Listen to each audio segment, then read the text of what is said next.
Now, let's spend some time and try to understand the exotic options, which are typically the non-traditional options. Whenever I am using the word exotic, it is to talk about the non-traditional options. So we know that more and more traditional options are like American options and European options, right? American and European are more traditional. To a large extent, they are dealt on the exchanges. But apart from that, there are lot many options that are available over the counter, and many of these which don't fall into these two categories get classified as exotic options. So, as a part of this session, we are going to talk about different varieties of exotic options. So, first we'll understand what we mean by a package with respect to options, non-standard American options. Then we'll start looking at different names. What's a gap option? What's a forward start option? What are clicket options? What are compound options? Chooser, barrier, binary, look back, shout, Asian. And what are the options where we are talking of exchanging one asset to the other, typically your exchange options.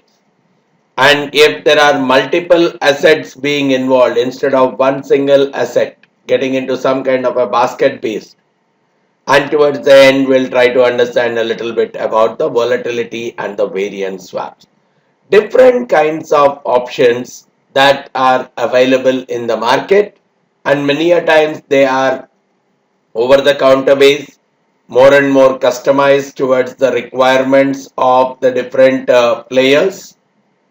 So we'll see what differentiates them from a typical American option and a European option. Now, whenever we use the word plain vanilla options, whether it's a call or a put, we are referring to the European option or an American option. The call option or a put option, where they have well defined properties and there is a good trading volume and they are very much actively traded on various exchanges. But whenever we use the word exotic options, they are non-standard products, right? And they are the ones they are created by the financial engineers. And they are majorly targeted towards the specific needs of an organization, right? So it can't be generalized to every investor. So from any company's perspective, even though they have the exotic options as a part of their portfolio, in general it would be a very small part of their portfolio. But still we really need to understand them, still we really need to spend more time on them. The reason being, they in many cases they end up becoming more and more profitable compared to their traditional vanilla counterparts. So that's one of the prime reasons. The ones that are designed, under what properties, on what basis they got designed, how do they get valued, all this understanding becomes more and more an essential step for us. And if you look at why they are coming into picture, is it that the regular vanilla European and American options are not meeting the needs of the institutions? If that's the question, the answer is yes.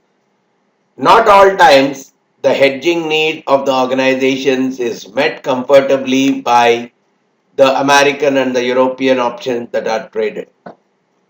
And for a lot of times, it could be either to do with the taxation, accounting, legal, regulatory kind of aspects.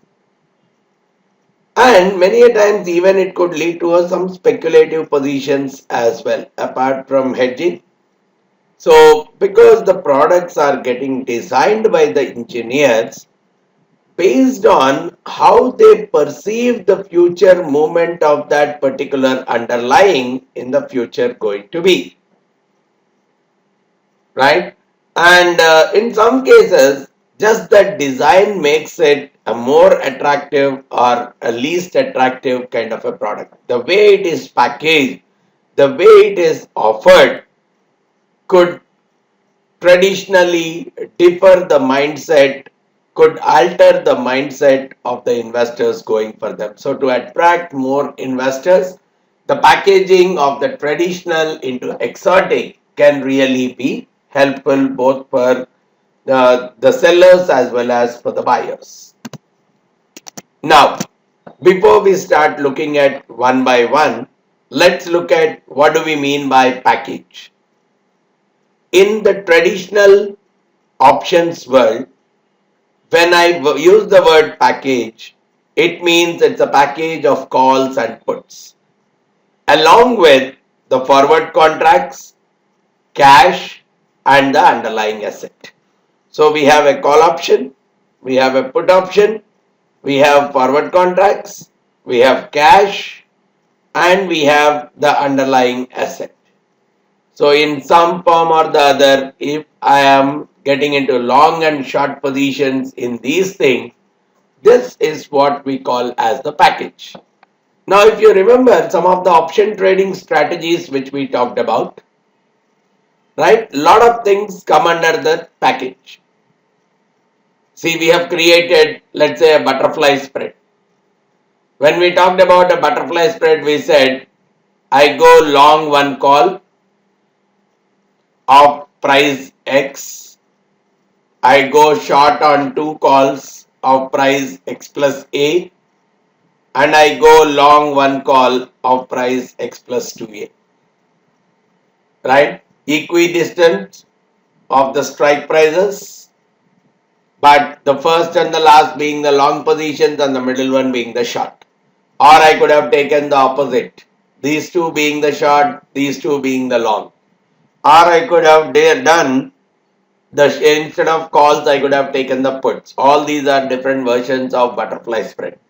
Now, if you see, this is nothing but it's a package of call options of different strike prices. In some cases, I may have call and put like a straddle strategy. So all those are what we are calling as packages.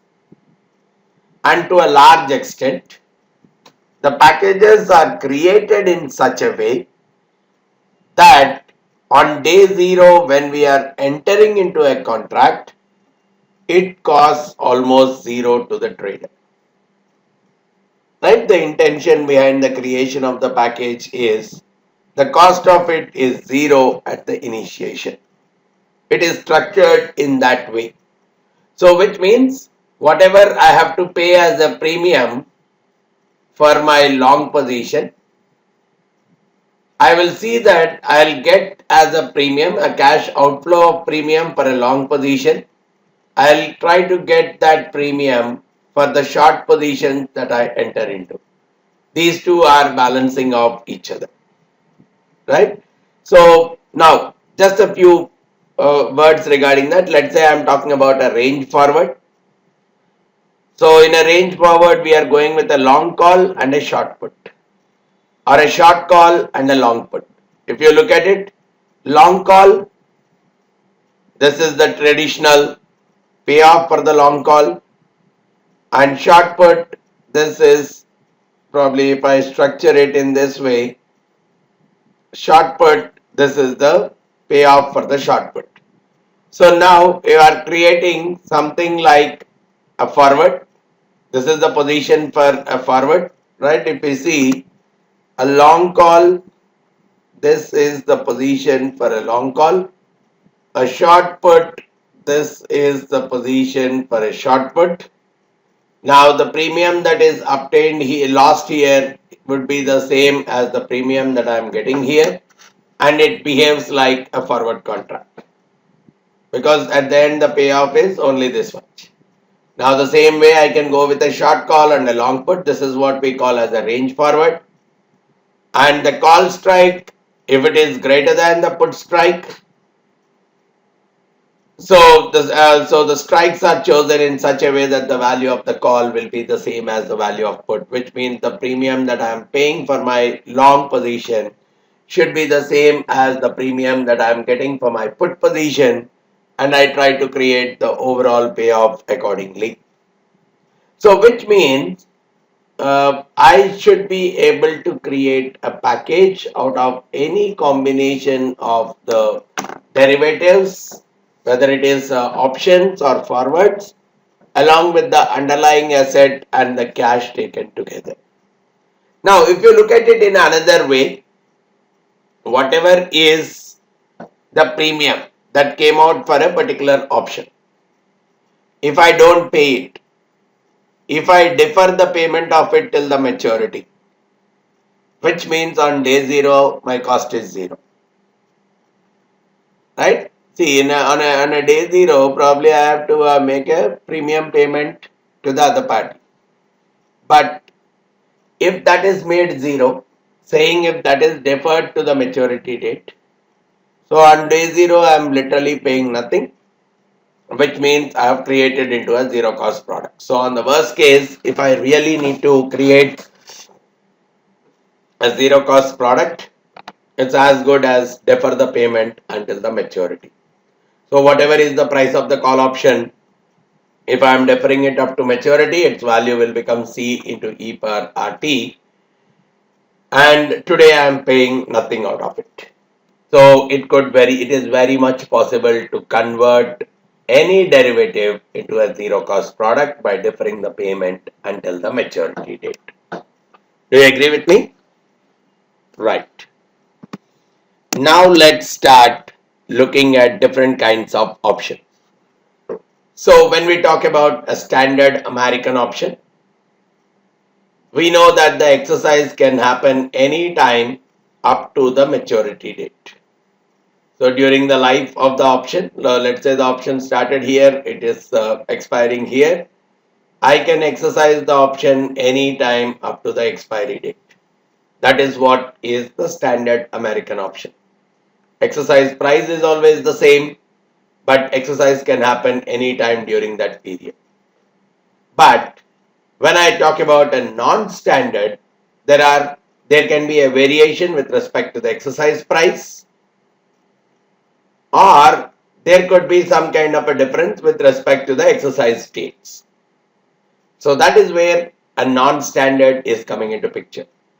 For example, when I say Bermudan option, it is just like, okay, here you have Europe. If you look at the map, you have Europe here, you have America here, probably Bermuda is somewhere in between. The same logic even for the option, just to try to understand. American can be exercised anytime. European is exercised only on maturity. So the Bermudan can be exercised early, but not every day, anytime. It is restricted only to a few dates. So it's somewhere in between the European option where the exercise can happen only once, and an American option where the exercise can happen almost on a dynamic basis. Here we are saying that the exercise can happen only at specific points in time. Right? Only during some part of the time, which means there might be some amount of lockout period. So that is what will make the options more and more non-standard. In some cases, even the strike price may differ during the life of the option. That is where we'll try to see different kinds of option. But Bermudan option is something where the exercise can happen on pre-specified dates. And in some cases, even that could be structured in such a way that there is a lockout period where you can't exercise. Or in some cases, the same option, the strike price can change at different time periods. And probably another better example is the warrants that are issued by the companies on their own stock.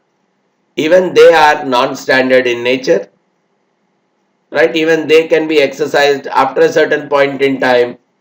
They have a vesting period, they have a lockout period. So once that lockout period is over, the option can be exercised at any point in time. So they are also American but not standard.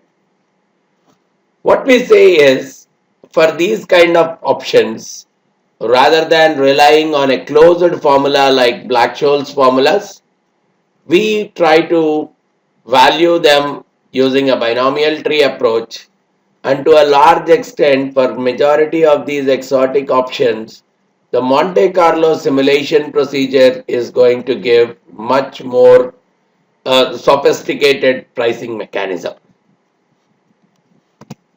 Now, let's go one by one in terms of different kinds of option. Gap option. Now, the traditional European option, when the stock price is greater than the strike price, the payoff is going to be the stock price minus the strike price. That is the traditional European call option. But here, what we are saying is, if the stock price is greater than some strike price K2, the payoff is stock price minus some other strike price K1. So it's not the difference exactly, it's the difference with something else. Now if K1 is less than K2, probably the payoff is more than a call option, more than a European vanilla option. If K1 is greater than K2, the payoff is going to be much lesser, right? But these are what we are calling as gap option. Now these kind of options, they are more closely resembled to your European option itself. It's only that the payoff is different. And what we see is the same formula which we have used, the Black-Scholes formula, we can use them even for gap option. The only difference you observe, the price of the call option S naught e power minus qt nd1 minus k1 times. K1 is what is the payoff that you are receiving. So K1 times the present value e power minus RT times ND2. But the computation of the D1 in our regular way, it happens by log S0 by K1 itself. But now here I do it with K2.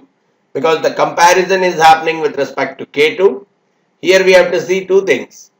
See, in the regular European model, the K1 is acting in two roles.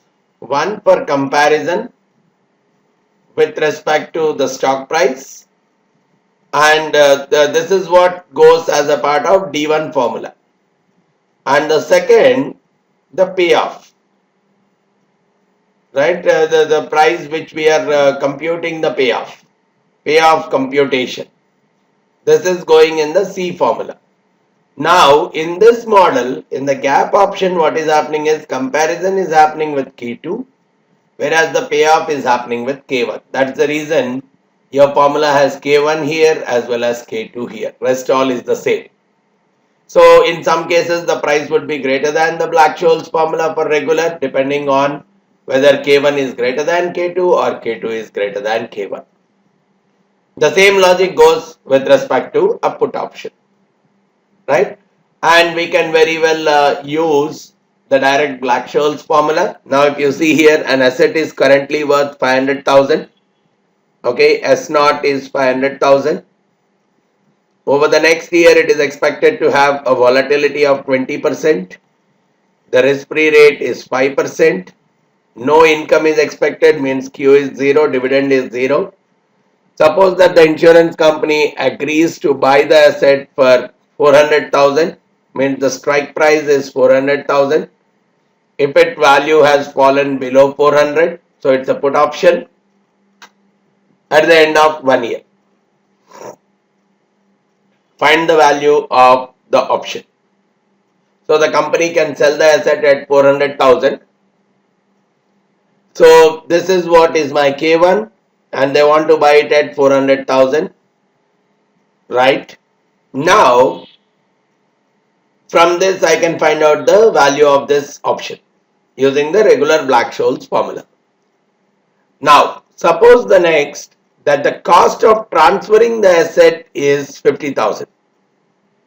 So when I am saying the cost of transferring the asset is 50,000, the actual benefit that the company is going to get is only 350,000, because there is a cost of transferring the asset as well. Though they are getting 400, they have to transfer it at 50,000, so the net they are left with only 350. Now this is where I'll say what they are getting is only 350, but the comparison is always done with 400. So the K2 here is with 400, K1 is the payoff, whatever they are getting is per 350 itself. Now this is where I can use this formula to find out the value of this gap option. This is, in this context, the gap options become more and more comfortable. Alright. Now let's look at what we mean by forward start option. The typical employee stock options come under this category of forward start option. What it means, the option is not eligible from today. The option is going to start at some time in the future. Right? So wherein the company is just announcing, it is making a commitment that it will give some at the money options to all its employees in future, or probably all those employees who are completing 1 year of service with our company are eligible for the employee stock options, at the money employee stock options 1 year after their joining. So here the option is not applicable from today, the option is applicable only after 1 year.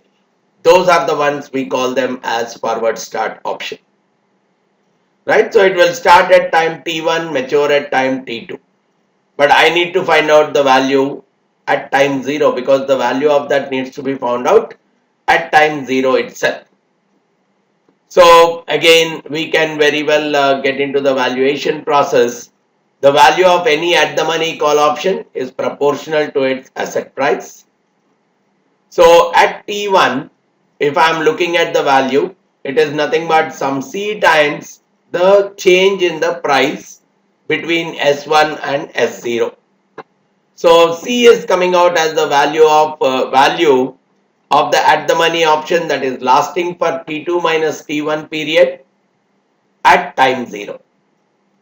So which means the value of the forward start option directly is coming out as the present value of the expected value of CS1 by S0. And now if you try to expand this expected value of CS1 by S0, I can take C by S0 as constant because they are already known. Expected value of S0 becomes S0 into e to the power of R minus Q T1. So looking at it, it becomes C times e to the power of R minus Q T1. And this I have to discount it by e to the power of minus RT1. So it directly goes as C into e to the power of minus QT1. So at any point, if I really want to find out the value of any forward start option, I can take it as C into e to the power of minus QT1, where I am looking at C as just from time now. Okay, this is 0, this is T1, this is T2. What I'll do is I try to shift myself here. Now when I'm shifting myself here, this is 0, this is time T2 minus T1. So I will talk about the value of the option here directly using the Black-Scholes formula. And this is what we are saying as C. And I'll take the present value of that to the current date by discounting it. So C e to the power of minus Q T1. And probably if Q is 0, right, no dividend that is discussed during that particular period, which is by directly making at any point in time the value of it is C itself. Right, so that is the way we can work out value at time 0 at the money option that is lasting for T2 minus T1 period. That is what is going to be the value of the forward start option for us. So you can very well compute it through this particular process. now goes with very interesting set, clicket option, otherwise called as a ratchet option, or sometimes people call strike reset. Means you will actually have different strike prices. This is an option where the strike prices go different at different points in time. So you have a series of call or put options where the strike prices are determined based on some formulas and rules. Like, okay, we look at time based. Let's say I am talking about 20 days being the expiry date. So up to 4 days, this is the strike price. Up to 8 days, from 4 to 8, this is the strike price. 9 to 12, this is the strike price. 13 to 16, this is the strike. 17 to 20, this is the strike. So we are talking about different times at which the strike price can be reset, T, 2T, 3T, and probably up to the end of the life of that option. So the first strike price is having some, the first option is having some strike price between 0 and T. In general, they take it as the current spot price itself. But after that, we change the strike prices. Probably it is like the value of the asset, value of the underlying at this point will become the strike price for the next 4 days, for the next 3 days. Similarly, again, what could be the value, the actual value of the asset here will become the strike price here. So it is as good as n-1 forward start option. And this is a simple formula. In some cases, I can create a very complex formula for determining the strike prices. And in some cases, there could be an upper as well as lower limit on in terms of the total payoff. Or it is like in some cases, it might be possible that if the asset price has come to a particular value, probably I can terminate this entire option. All these things could be some kind of addendums to that basic version of a clicket option. Now, because the strike price gets reset at different points in time, I can't have a very simple formula based approach to find the value of this option. We have to go with a Monte Carlo simulation approach, and based on the prices that are coming out, based on the price paths that are coming out, we are finding out the value of this option. So the clicket options generally go into the valuation process using the Monte Carlo simulation approach itself. Then we talk about compound option. The word itself, compound, is saying about the option on an option. So there are 4 variants: a call on a call, a call on a put on a call, a put on a put. Now here we are, because we are talking of 2 options, we have 2 strike prices and we have 2 exercise dates. So it is like this. I take a call option. So here we have T1, T2, strike price 1 and strike price 2. Now if you look at it, on the first exercise date, the holder of the compound is entitled to pay the first strike price. So if I am saying call on a call, let me take the example of call on a call. So I'll pay on this first date, right? On this first date, whosoever is the holder of this call on call, he has to buy this particular call option, right, for X1 at T1. Now once he has bought this for X1, this is like a premium for this one. So he will have the right to buy this particular asset at X2 at time T2. This is what is a compound option, right? And whereas I am getting into the finding out the value at this particular date. And now, first of all, here the exercise will happen here only if the value of this option, now this is the actual option.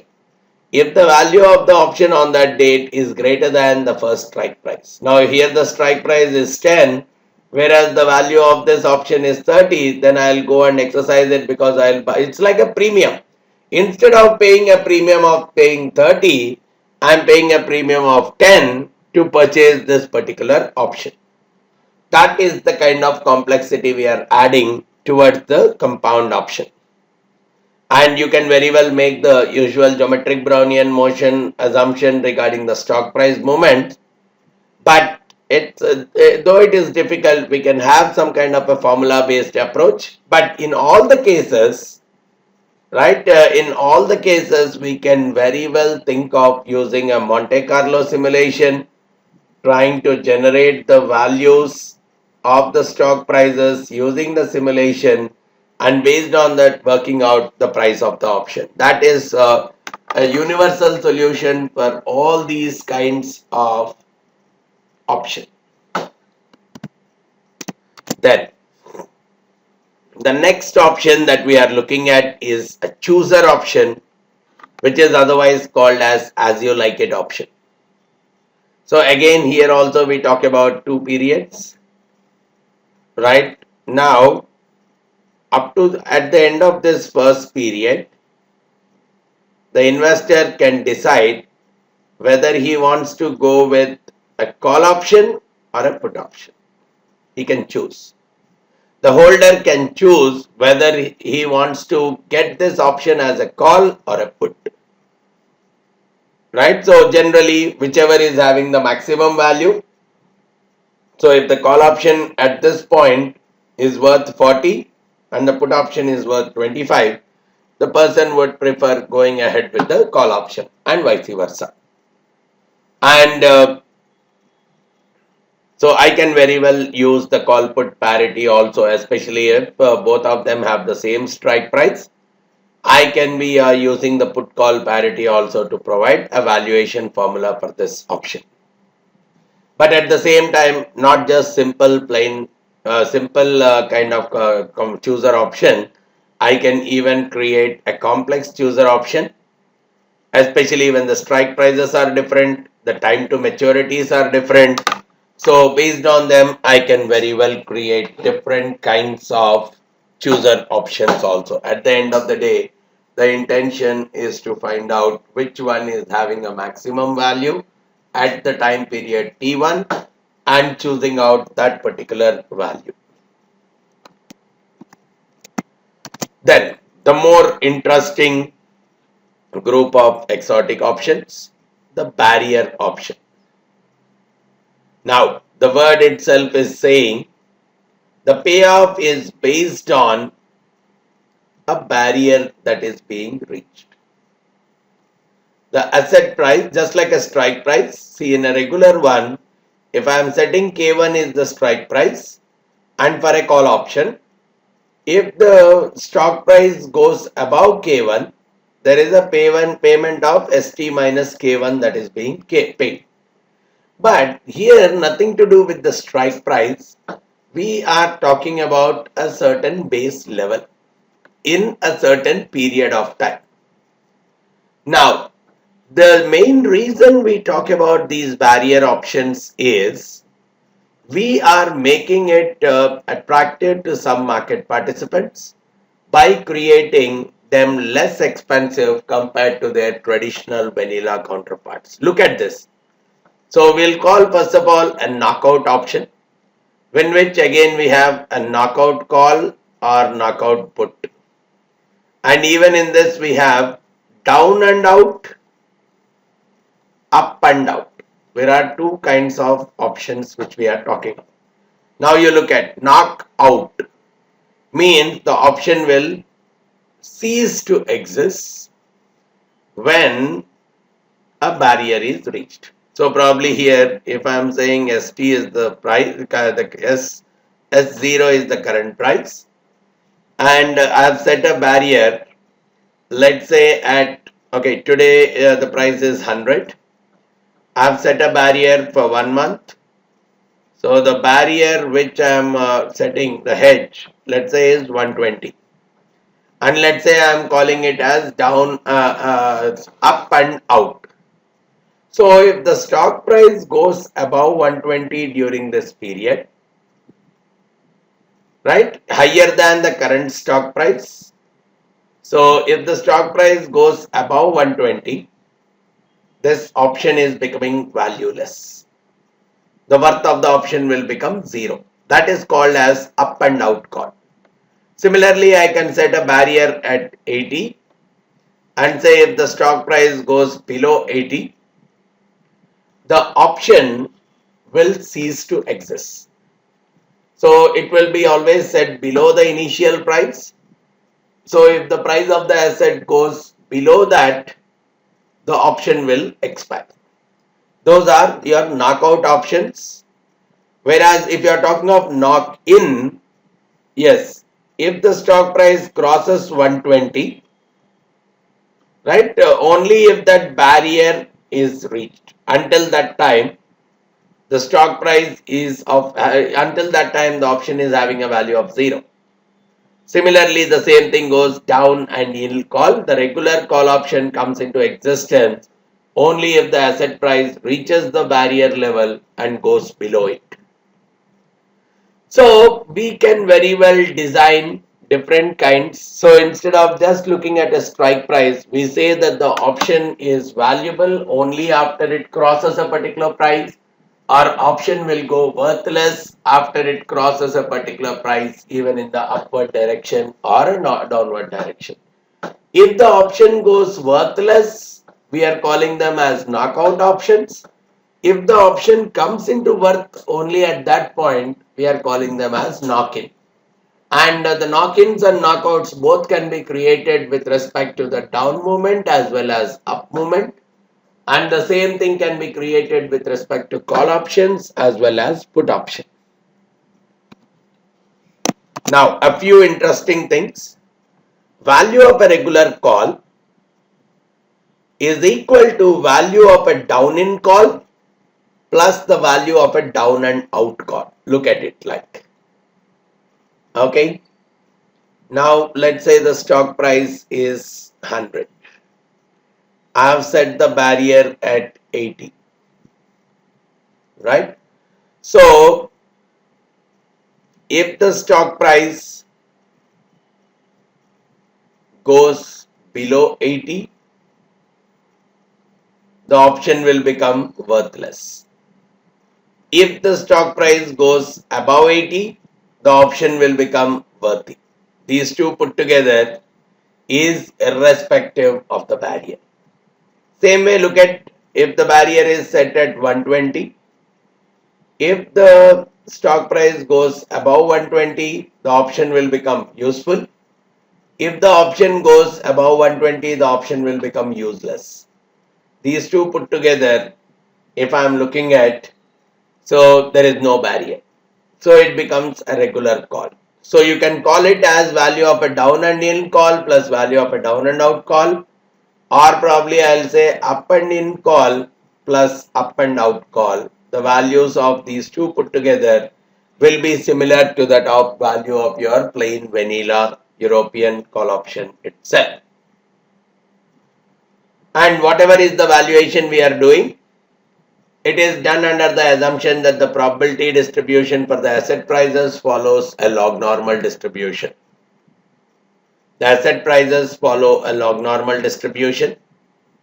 Now here the problem comes, whatever the barrier that I have set H, we are saying once the barrier is touched, either the option will start becoming useful if it is an knock-in option, or it goes worthless if it is an out option. But now the problem is, how frequently should I track that? Should it be on a continuous basis? And at what frequency I observe the stock price to see whether the barrier has been achieved or not? That becomes a very big issue in terms of the pricing and the valuing of these options. And a few other interesting aspects with respect to barrier. their properties are slightly different from the traditional option. For example, in some cases, vega is negative. See, what do we mean by vega is negative? Where in a regular option, as the volatility increases, right? In a regular option, whether it is call or put, we said that as the volatility increases, the option price is going to increase. So the vega is always positive. High volatility is going to result in high price both for the call option as well as for the put option. Whereas if I look at here, if the volatility is high, so the chances that the price will cross the barrier are much higher, right? So the chances that it will cross the barrier are much higher. Now if it is an knockout option, obviously the chances of getting knocked out are higher, which means the value of that option will actually go down. So as the volatility is increasing, instead of the option premium going up, here the option premium is going down.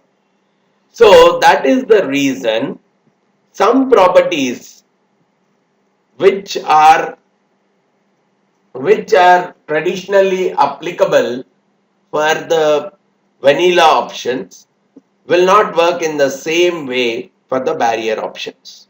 One thing, and that too, a single spike in the asset price can directly result in a knock-in or a knockout of that entire stuff. So the jumps really matter a lot when it comes to barrier option.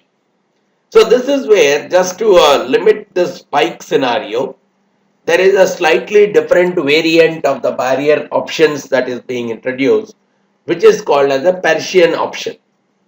So the knockout or the knockdown, whatever we are doing, the barrier is not an instantaneous barrier. We want the price to be above that barrier or below that barrier for some period of time. It's not just an instantaneous spike that we are talking of.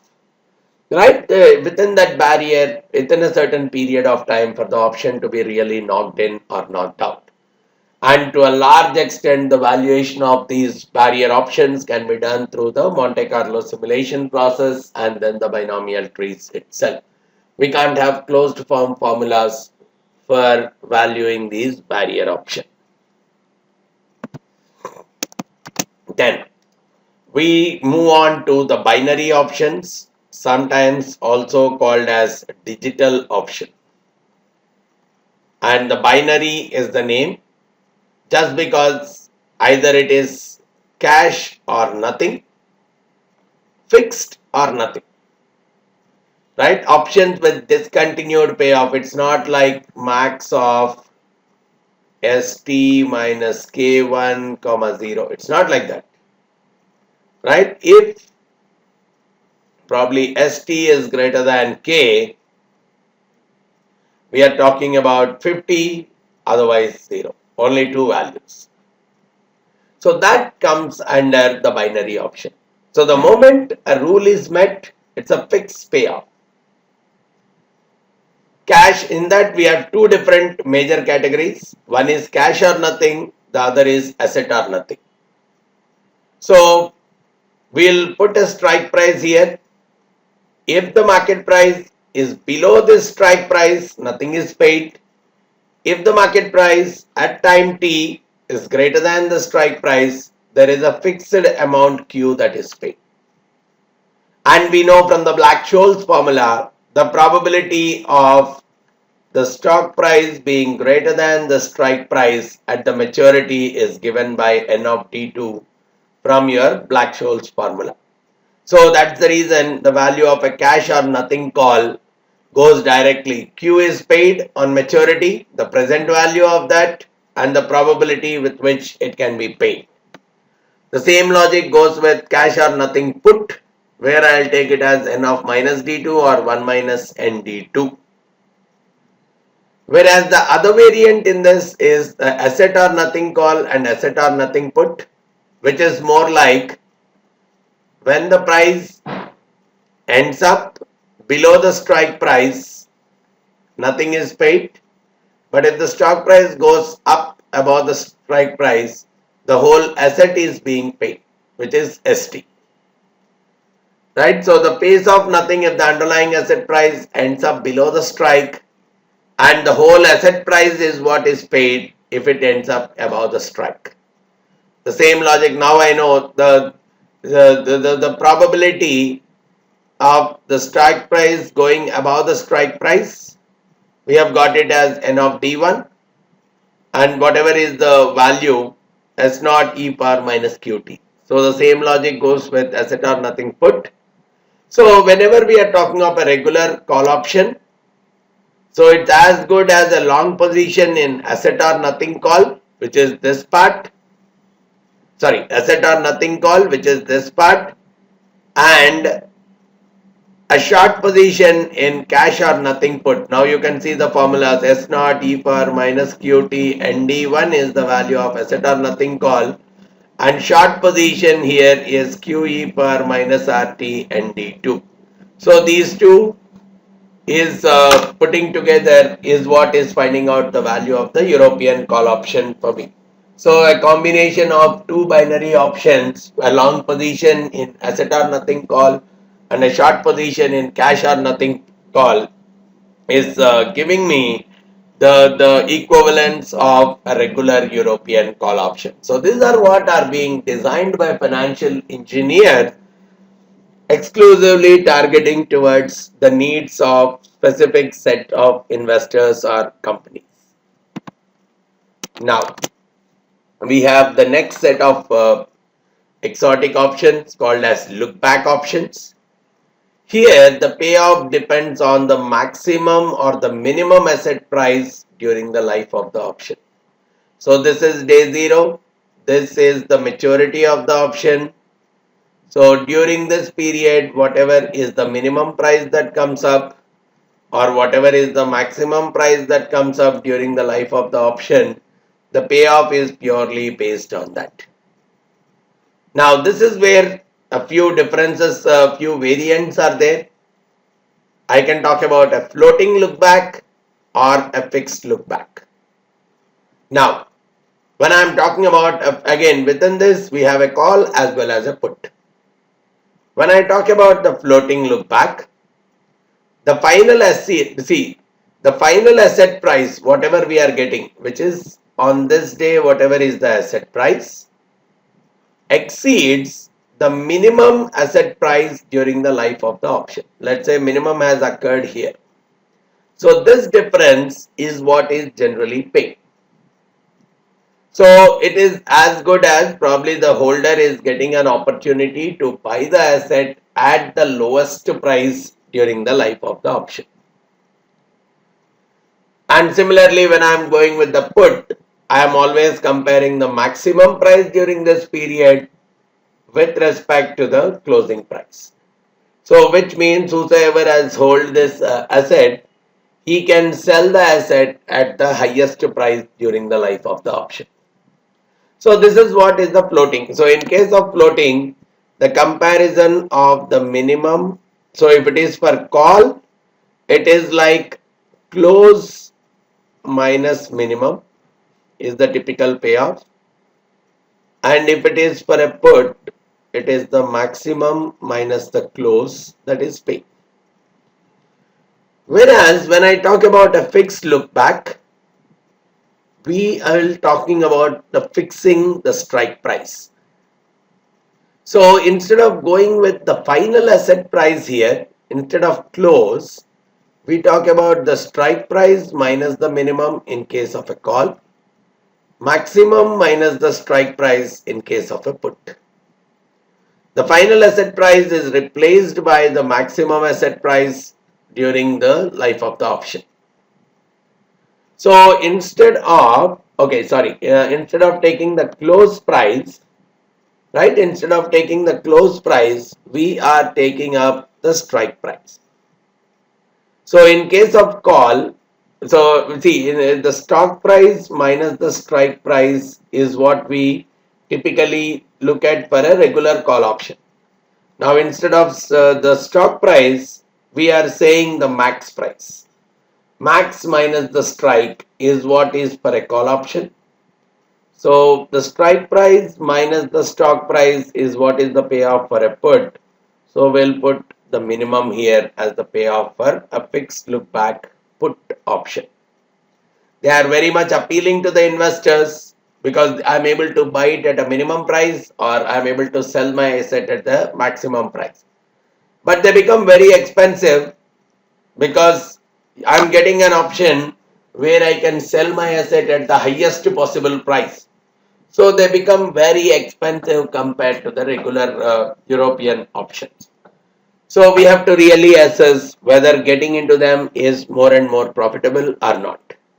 But here also the major drawback lies just like a barrier option. At what point, at what frequency I have to observe the values for minimum or maximum. Right? Does it needs to be every minute? What is the frequency at which the data needs to be collected for the computation of minimum and maximum during that particular period? So that becomes a challenge for the valuation of the look back option. Then the next variant which we want to look at is the shout option. They are also like European options, but the investor is having, the holder of the option is having one opportunity to shout. The holder of the option is having one opportunity to shout the price one time during the life.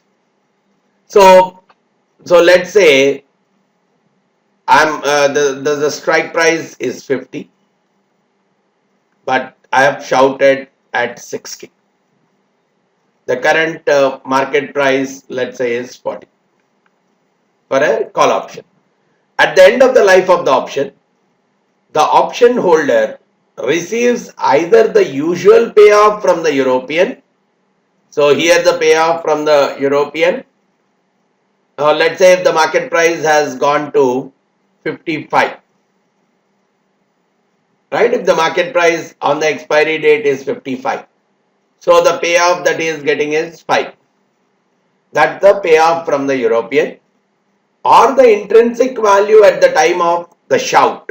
So if the price at that point is 60 when I have shouted, I'm going to get 60 minus 50, which is the 10. So the greater of these two, which is 10, is what I'm going to get. So if the market price, so I have logged in the price of 10, but it need not be the maximum value here. Probably if I compare this with look back, the 60, I have shouted it at when the price was 60, but it need not be the maximum price. So the pricing wise, it's not that expensive as a look back option. But if 60 ends up to be the maximum, obviously I'm getting the payoff more similar to that of a look back. But it is less expensive because it's not guaranteed that I can buy my underlying at the minimum most or I can sell my underlying at the maximum most price during the life of the option. Generally, they are constructed, the valuation happens through a binomial or a trinomial method. And the same way we do a typical binomial tree based valuation, we do the valuation even for these shout options as well, checking out whether the price is whether the price is greater than the shout price, less than the shout price. So we work backwards and try to find out the value of that option. Whenever the person has shouted, from there trying to look at the logged in payoff corresponding to the movement of the price. Now, the next set of exotic options which we are looking at are the Asian. This is where some difference comes up. The payoff is not based on one single value. It's based on the arithmetic average of the price during the life of the option. So we take this entire period, we capture different points, the prices, and we take the average of all these prices and payoff comes from that. See, in a traditional call option, maximum of ST minus K comma 0, which is On the expiration date, whatever is the stock price minus the strike price, comma 0. Whereas here we talk about the maximum of the average price during a period minus the strike price, comma 0. So obviously the value is more and more evened off value during the entire period of the option. The same thing goes with respect to a put option. I look at the strike price minus the average stock price during that period. So because we are getting only the average value during a period, so where there are some kind of fluctuation, what I am getting is only the average. So it is less expensive, and because the volatility is also much lesser, it becomes less expensive, and in some cases it can meet the needs of some of the investors quite comfortably. And when it comes to the valuation mechanism, we assume just like a stock price follows a log normal distribution, we say that even the average of the stock prices also follow a log normal distribution. So this is one major variant of the Asian options, call or put, where the payoff is purely based on the average stock price during a particular period, that is compared with the strike price. Whereas in some cases we may have a slightly different variant where we take the average strike price, right? Instead of having one single strike price, we look at a payoff which is the whatever is the final, and the strike price I'll take it as the average price during the period. Right? Instead of looking at average stock price and comparing it with the strike price, the average spot price during that period is what I am taking as a strike price. And so which means the strike price is a variable stuff. Depending on how the stock price has moved during this entire period, the strike price is changing, but the payoff is purely based on taking that strike, the average of the stock prices during the period as the strike price. So it can very much guarantee that the average price paid for an asset. Now if you look at it, the strike price for a call option is S average, which means the price that I am paying is not greater than the final price. Whatever the price at which I am buying the asset is the maximum or is the minimum of ST or S average. So the final I am paying lesser than the final price itself. Similarly, when I am selling it, I am trying to sell it at a price which is definitely not lesser than the final stock price. So this is what is a different variant of an Asian option. And again, because it is a lot dependent on the path followed by the option, a regular rather than a regular closed form pricing formulas, we can execute it more comfortably using the Monte Carlo simulation itself. Then the next set of options that we are looking at is the exchange option, where we are exchanging one asset for the other. So probably one currency for the other, one stock for the other. So it's as good as two different European options. So we are talking about let's say European option to go give up an asset whose worth is something at time t and get an asset whose worth is something else. So this is where we talk about, so S naught, instead of S naught I am giving it as V naught, and the K we are taking it as U naught. Rest all we are keeping the same. And if I have to take the sigma here, which is the volatility, I have to take the combined sigma, and that combined sigma comes out as sigma u squared plus sigma v squared minus 2 correlation between the two, sigma u multiplied by sigma v. That comes out as the pooled sigma. But otherwise, in a regular European option valuation model, I am substituting V naught, which is the one which we are receiving, and by K, because we are submitting K, so because the payoff is maximum of Vt minus Ut comma 0. So that's the reason Vt is taken more similar to St, Ut is taken similar to K, and we are doing the valuation. But because these two can be volatile at two different rates, we are looking at the pooled variance which is coming through this mechanism. And the risk-free rate is not there now. That is what is substituted by the difference in the expected returns of both these securities. So this is how the exchange option can be created, and if you see, the minimum of these two is nothing but the one of the options Vt which I am getting minus the maximum of these two. So if this one is, if Vt is greater than Ut, so this is becomes Vt minus Ut, so Vt minus of Vt minus Ut, which comes out to be Ut. Ut is the minimum. And if Vt is less than Ut, obviously Vt minus Ut is negative. So the maximum of this is 0, which will end up as Vt as the minimum. So probably I can get the minimum of these two by going for a long position in Vt and a short position in an exchange option. Similarly, if I want to get the max of these two, it is go with a long position in Ut along with a long position in an exchange option. That will give me the maximum payoff of between Ut as well as Vt. So again, I can create to my business need a kind of an option using this exchange options.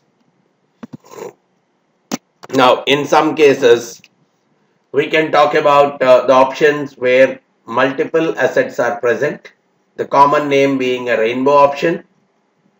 Typically, when we talk about the bond futures, there is a possibility that the short will have an option to deliver the bond of his choice as long as the maturity is more than the 15 years in case of any treasury bond. Different kinds of options, different kinds of bonds can be delivered. So that itself is like a basket. And in traditional space, when I say European basket option, the payoff is dependent not just on one single asset, we talk about a portfolio of assets. And majority of the time, these kind of rainbow options are valued purely through Monte Carlo simulation itself, assuming some kind of distributions for the prices of each of the individual assets.